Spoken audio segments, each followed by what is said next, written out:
আমাৰ ইয়াত CWRC যেটো বন্যপ্ৰাণী পুনৰ সংস্থাপন আৰু সংৰক্ষণ কেন্দ্ৰ ইয়াৰ মূল উদ্দেশ্য হৈছে বনৰ পৰা যিবিলাক জন্তু আঘাতপ্ৰাপ্ত বা মানৱ সৃষ্ট কাৰণত যিয়ে মানে নৰমালি জীয়াই থাকিব নোৱাৰে তেনেকুৱা জন্তু যেনে অৰফেন হওক বা ইনজুৰি হওক ইলেক্ট্ৰকুশ্যন হওক বিভিন্ন কাৰণত মানৱ সৃষ্ট কাৰণত সেই জন্তুবিলাক আমাৰ ইয়ালৈ আনি শুশ্ৰূষা কৰি পুনৰ আমি বনত মুকলি কৰি দিওঁ লেপাৰ্ড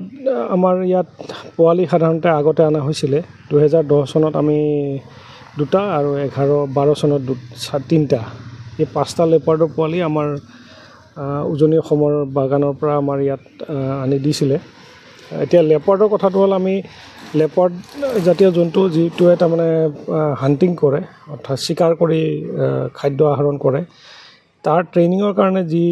সুবিধা বা যেনেকুৱা ধৰণৰ প্লেনিং লাগে সেই সুবিধা বা প্লেনিং আমাৰ ইয়াত নাই আৰু সেইটো ভাৰতবৰ্ষৰ বহু জায়গাত সেইটো উপলব্ধ নহয় আৰু লেপাৰ্ড আমাৰ আপুনি জানেই ভাৰতবৰ্ষত প্ৰায় জায়গাতে আছে আৰু তেওঁলোকৰ পপুলেশ্যনৰ কোনো মানে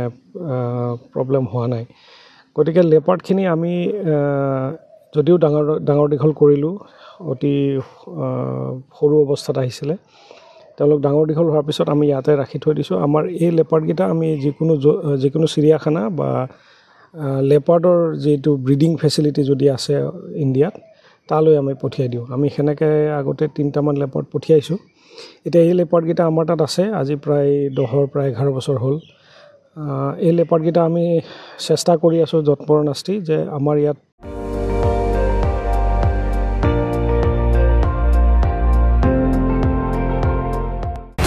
আপুনি চাই আছে ND24